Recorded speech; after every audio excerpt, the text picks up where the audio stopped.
Welcome to Travel with Sean. I'm Sean.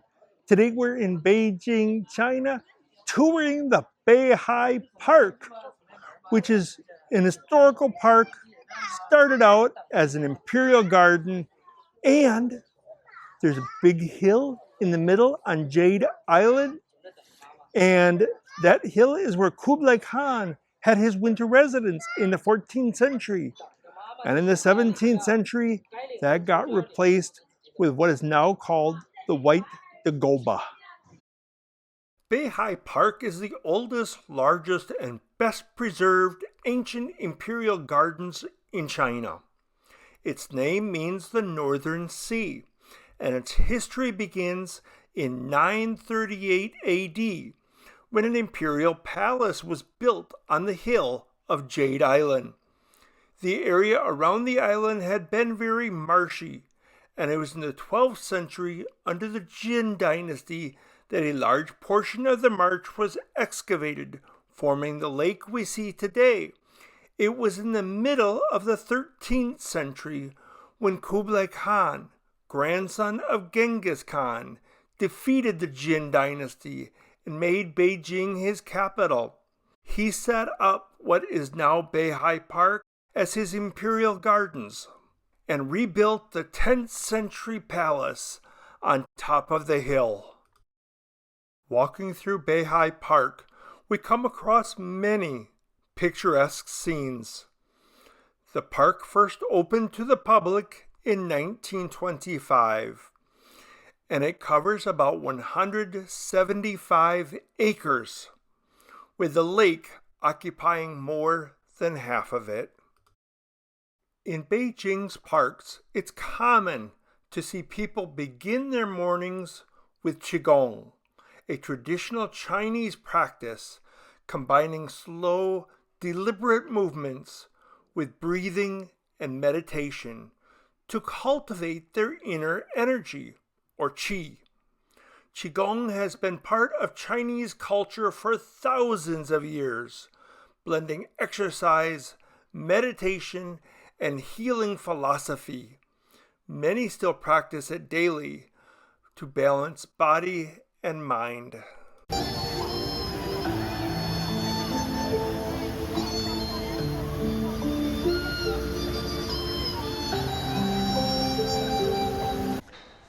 Now we're going to climb up the stairs to go to the White Dagoba and on top of the hill, and this is where Kublai Khan had his imperial palace in the 14th century. The long staircases symbolize the ascent from the earthly to the spiritual realm. After climbing the long stairways up the hill, you reach the lower platform beneath the final ceremonial stage. Dragons were believed to ward off evil and attract good fortune, so decorating with dragons was thought to keep the empire safe and prosperous. The White Dagoba was built on a two-tiered base, typical of Tibetan-style stupas in imperial Chinese settings. This gives the White Dagoba its commanding height and prominence over Beihai Park. The White Dagoba is not a temple, but is part of a larger religious complex on Jade Island. Next to it is a Hall of Good Fortune, which was built in 1751 to protect and safeguard the sacred Buddhist scrolls encased inside the White Dagoba. Built in 1651 during the Qing dynasty for a visit from the 5th Dalai Lama, the White Dagoba was constructed in Tibetan Buddhist architectural style and is also believed to enshrine the ashes of Tibetan Buddhist clerics. It was intended to show the unity between China and Tibet, of course under Chinese rule. Be careful going down. The stairs are very steep and there's a lot of them. Here is the brick stairs they had for many, many years.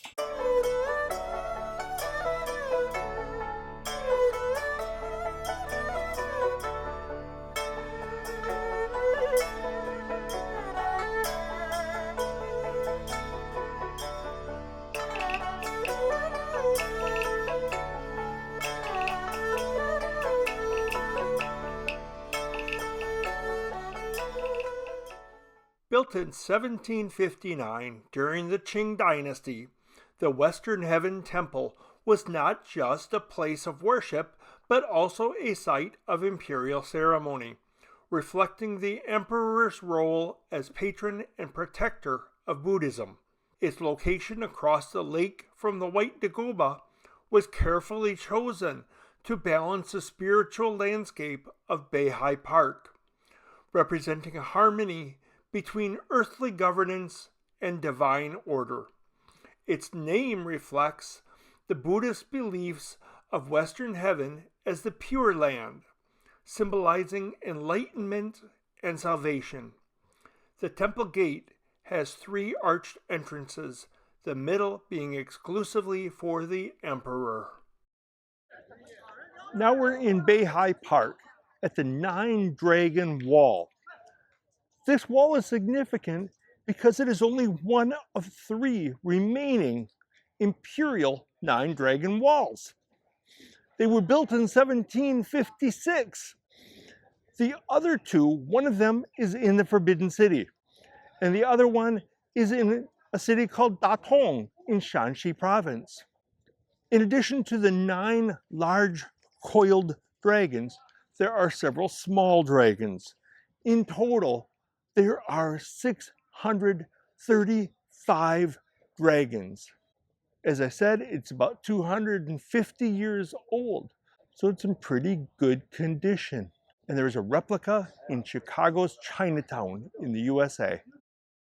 Its design comes from dragons symbolizing wisdom, protection, and imperial authority, and the number 9 representing ultimate authority and cosmic order. Behind the 9-Dragon Wall is a small wooded walkway, a peaceful spot to take in the artistry of the wall from a distance. It's an ideal place to reflect on the legends it depicts, although the trees make it tricky to capture a clear photo.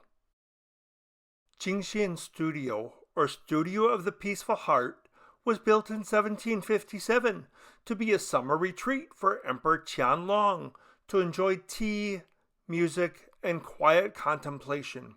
He named it Clear Mirror Studio, symbolizing moral clarity and self-discipline.